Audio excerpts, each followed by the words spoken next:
결혼 준비 시작한 지 얼마 되지도 않았는데 아무리 봐도 내 남편으로 사는 것보다는 엄마 품의 효자아들로 평생을 사는 게 훨씬 더 나아 보여서 예비시댁에 귀한 아들 반품해주고 돌아왔어요.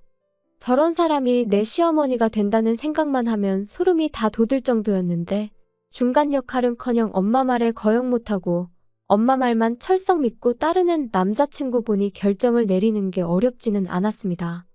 몇 년을 연애했고 눈에 콩깍지가 끼어있다 해도 제가 스스로 제 발을 10월드 구렁텅이에 빠뜨릴 정도로 무지렁이는 아니었거든요. 어설프게 조율하는 것보단 빠른 파혼이 맞다 싶어 이렇게 큰 결단을 내렸습니다. 저희가 상견례할 당시만 해도 아무런 문제가 없었어요. 오히려 예비 시어머니가 먼저 허례허식은 생략하자고 예물 예당 같은 거 하지 말고 애들한테 한 푼이라도 보탬되는 걸 해주자고 먼저 제안을 했었거든요. 저희 집에서도 당연히 찬성을 했고 결혼도 반반 결혼 생각하고 있으니 얼마를 도와주시던 간에 똑같이 맞추겠다고 제안을 하셨는데 예비 시어머니가 먼저 집은 원래 남자가 해오는 거 아니겠냐며 그냥 혼수만 준비해오면 된다고 나왔습니다. 옛날이야 그랬지만 요즘 누가 남자가 집 해오고 여자가 혼수해가고 하면서 결혼을 하냐고. 부담 가지실 필요 없으니 반반 결혼하자고 한 번 더 물으셨는데 예비 시어머니는 절대 그렇게 할 수 없다고 단호하게 거절을 했었습니다. 반반 결혼을 한다는데도 계속 싫다고 우겨대는데 어떻게 별 수가 없었어요. 그래서 혼수 비용에 결혼식 비용, 신혼여행비까지 전부 저희 집에서 다 하겠다 말하고 그렇게 이야기를 정리했습니다. 친구들은 요즘 그런 시어머니가 어디 있냐며 저보고 전생에 나라를 구했냐느니 어쨌다느니 소리를 하면서 부러워했어요. 다들 부럽다 부럽다 하니까 저도 처음에는 좋은 시댁 만났구나 막연하게 그렇게 생각하고 있었죠. 그런데 그 해준다던 신혼집이 제가 생각했던 것과는 많이 달랐습니다. 집을 해준다니까 뭐 강남에 몇십억 하는 아파트를 들어가야겠다 그런 욕심을 부렸던 건 절대 아니었어요. 다만 신혼집의 위치라든지 그런 것들에 있어서 당연히 그 집에서 살아갈 저희에게 선택권이 있는 건 줄 알았거든요. 그런데 그런 게 아니었어요.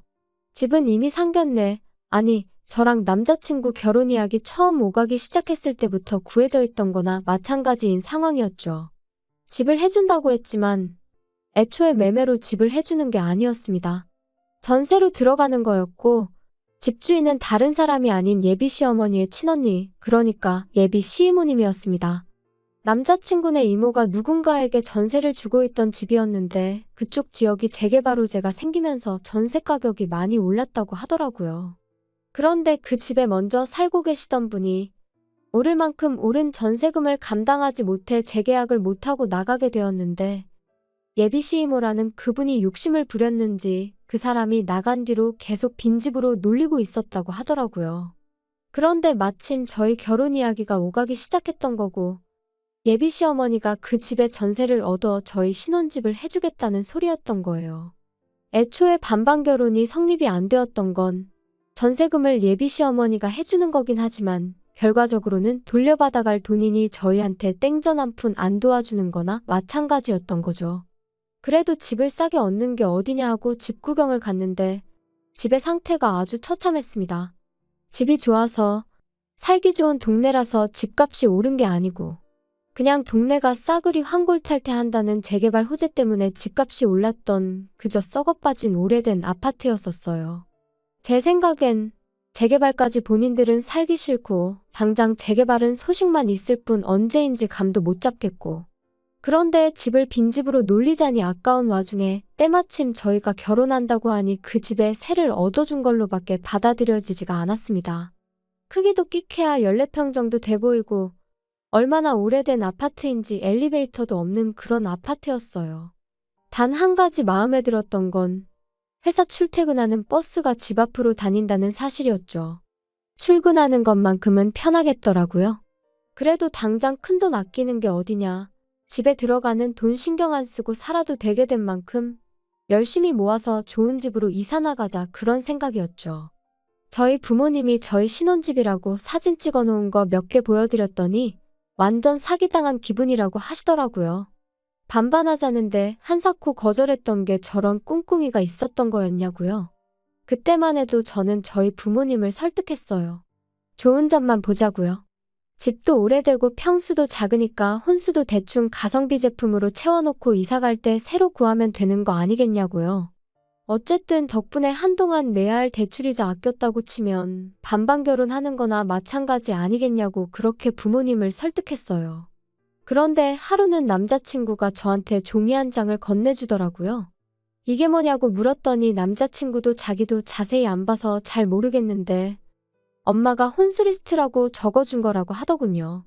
남자친구 보내고 나서 집에 돌아와 그때가 돼서야 적어준 혼수리스트를 체크해봤습니다. 그런데 적혀있는 혼수리스트가 아주 가관이더군요. 일단 브랜드가 전부 국내 굴지의 대기업 제품들밖에 없었어요. 모델명에 색깔까지 자세하게도 적어줬는데 인터넷 찾아봤더니 심지어 두 브랜드에서도 제일 비싼 최고급 라인의 제품들이더군요. 조금 어이가 없었어요. 집은 언제부터 관리를 안 했던 건지 벽지도 다 누렇게 떠있고 바닥 장판도 여기저기 찢어진 곳 투성이에 심지어 요즘은 보기도 힘들다는 그 전통 한지 모양 장판이었거든요.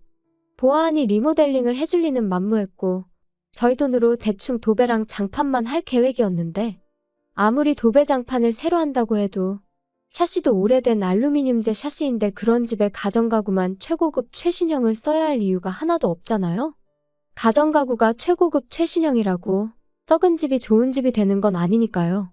뭐 어차피 열심히 모아서 이사갈 계획이 있긴 했지만 그때 가서 좋은 가전 좋은 가구 맞춰서 놓고 싶지 미리 사둔다고 생각하는 건 방법 축에도 들지 못했죠. 그때 가면 또 그때 돼서 최신형 최고급 제품이 따로 있을 텐데 미리부터 사서 썩은 집에 가정가구 모셔두는 게 무슨 의미가 있었겠나요? 끝까지 읽어보니 별게 다 들어가 있더라고요.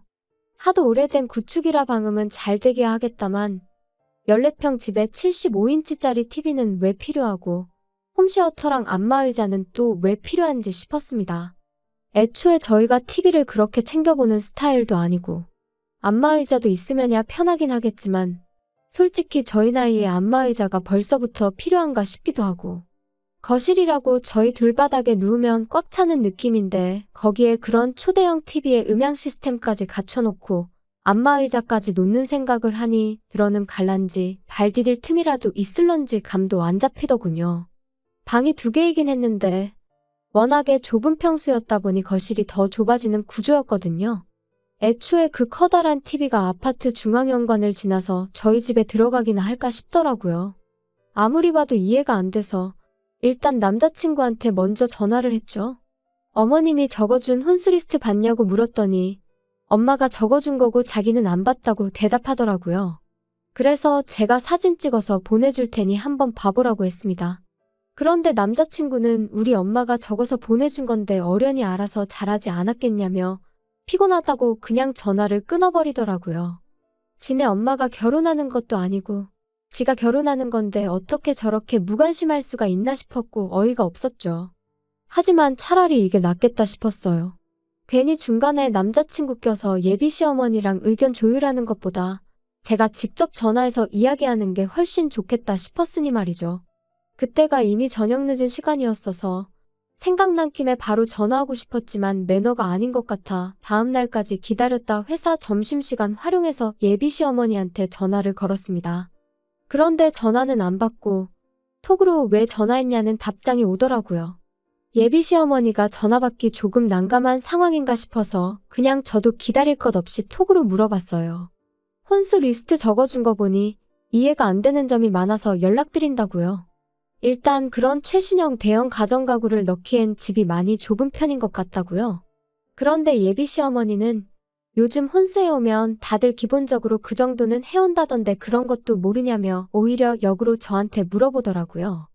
저는 그저 혼수는 집에 맞게 무리하지 않는 편에서 제가 알아서 정하고 싶다고 그래서 물어본 거라고 대답했는데 예비 시어머니는 얼마짜리 집을 해주는데 그까지 혼수 얼마나 된다고 그것도 못 해오겠다고 이러느냐고 말하더군요.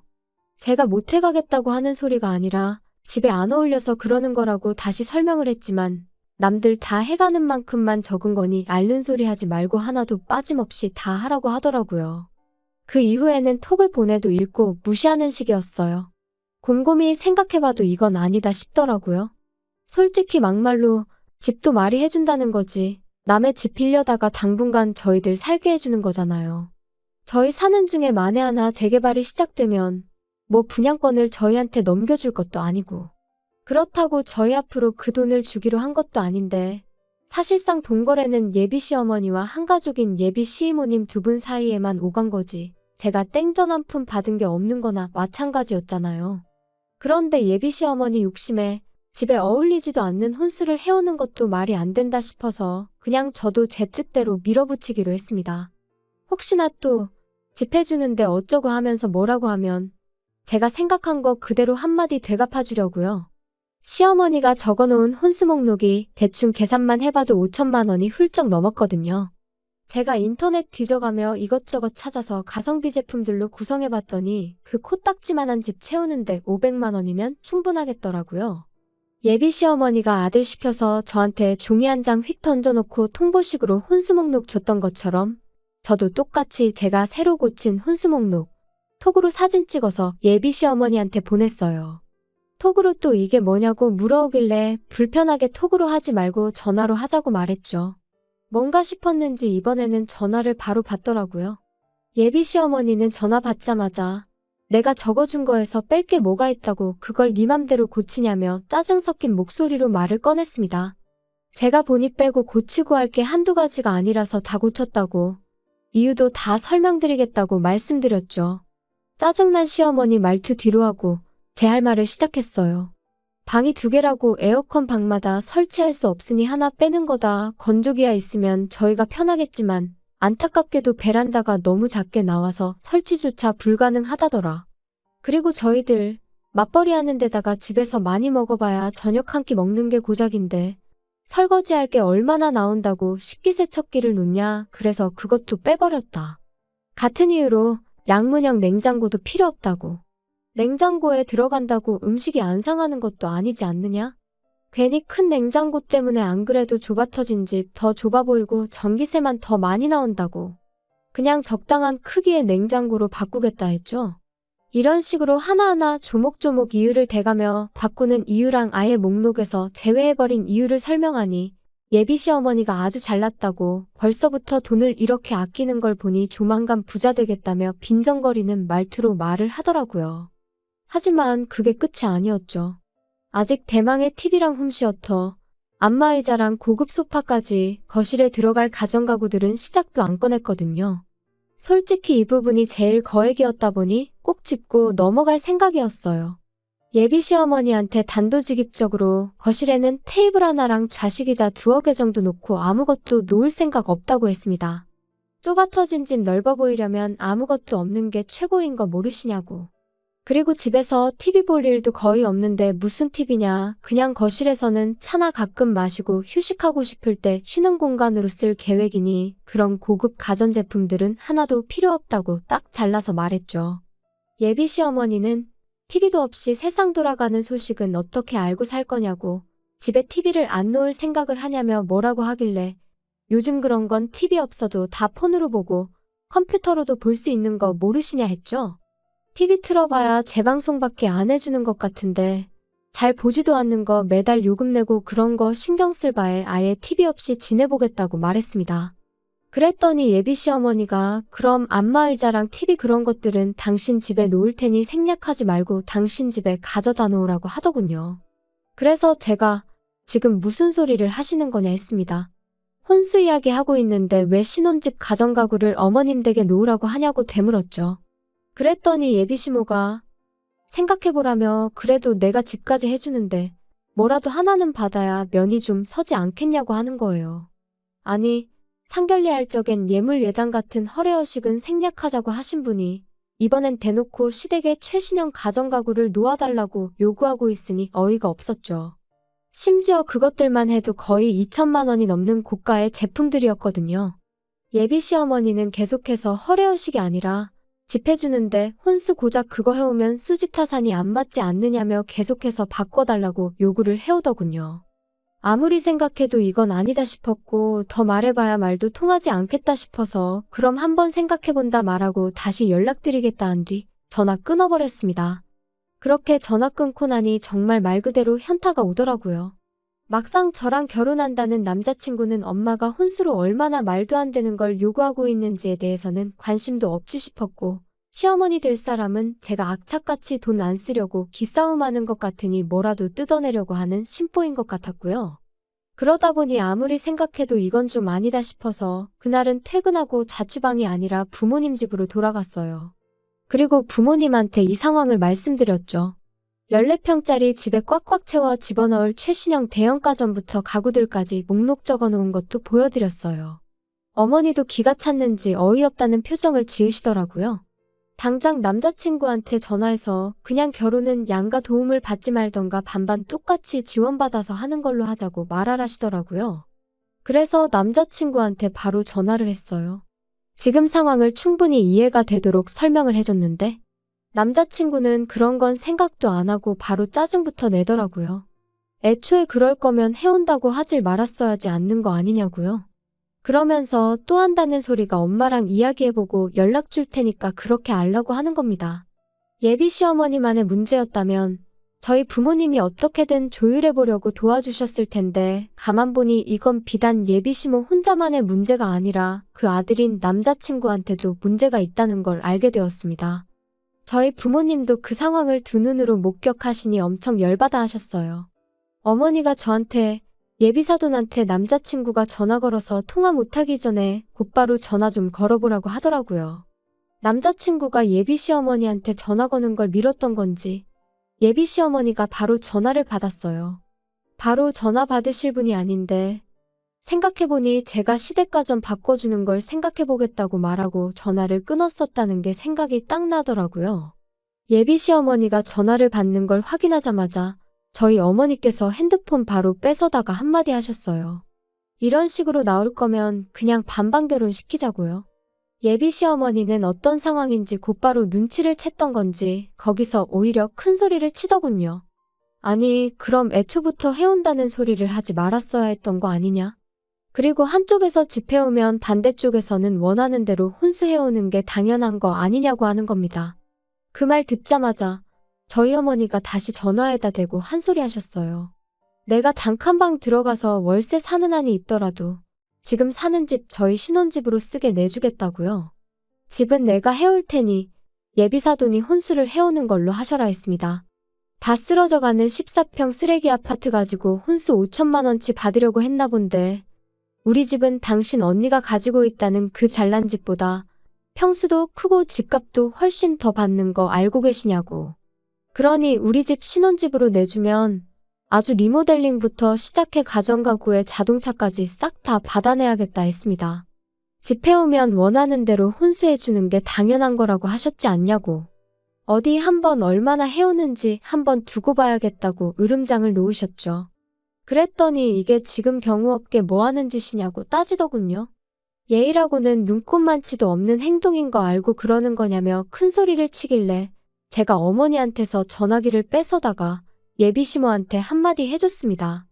당신네들이 했던 거 그대로 똑같이 하는 건데 경우 없고 예의 없다고 하는 걸 보니 아줌마가 아들 결혼을 빌미로 얼마나 개수작을 부리고 있는지는 알고 있는 것 같아서 다행이라고요. 제 말을 듣고는 언성을 높이며 너는 시어머니가 아주 우습게 보이냐고 아주 시집오면 버르장머리를 개조해줘야겠다고 겁을 주더라고요. 그래서 저도 한마디 해줬습니다. 아줌마 정신 차리라고요. 아직도 내가 결혼하고 싶어서 이러는 건 줄 아냐고 파혼하자고 하는 소린데 눈치 좀 챙기라고 한마디 해줬어요. 예비 시어머니가 저보고 말 다 했냐 그러길래 뭐 더 듣고 싶은 말 있으시냐고 한 번 더 듣고 싶으면 말만 하라고 했어요. 몇 번이고 더 해줄 수 있다고 말이죠. 그렇게 파혼하고 나니까 여태까지 결혼에 관심도 없어 보이고 엄마 말 거역하지 말라던 남자친구가 찾아와서는 한 번만 기회를 달라고 제 앞에 싹싹 빌더라고요. 그런데 그 모습이 전혀 신뢰가 가지 않았어요. 엄마한테 무슨 말이라도 듣고 찾아온 건 아닌가 싶더라니까요. 이모네 집 세입자 못 구할 것 같아서 저러나 혼수로 모티브라도 하나 바꾸는 걸로 줄여보겠다 하려나 싶었어요. 그때 딱 느꼈죠. 결혼을 하겠다고 정하긴 했지만 이 사람이 없으면 못 살겠다 싶을 만큼 깊이 사랑했던 건 아니란걸요. 애초에 저는 이미 혼수리 스트랍시고 남자친구한테서 종이 한 장 건네받았을 때부터 결혼할 마음이 싹 달아났던 것 같아요. 남자친구한테 내 마음 돌릴 생각 없다고. 파혼의 이유가 당신 어머니한테만 있는 건 아니니 너무 엄마 탓은 하지 말라고 한마디 해줬네요. 애초에 너가 나랑 결혼하고 싶었으면 나랑 너네 엄마랑 저렇게 개싸움 나게 두지는 않았을 거 아니겠냐고 하니 아무 말도 못하고 돌아가더군요. 한편으로는 거액의 혼수 목록을 받았을 때 그때 차라리 후련하게 정리해버렸다면 이렇게 마무리가 더럽지는 않았을까 싶은 생각이 들 때도 있습니다. 하지만 여전히 그거 하나만큼은 확실하네요. 꼴 같지 않은 집구석에 주제 파악시켜주고 내 하고 싶은 말 속 시원하게 다 내뱉어낸 거, 그 덕에 제 속은 후련해졌고 아무 미련 없이 끝낼 수 있었다는 거 말이에요.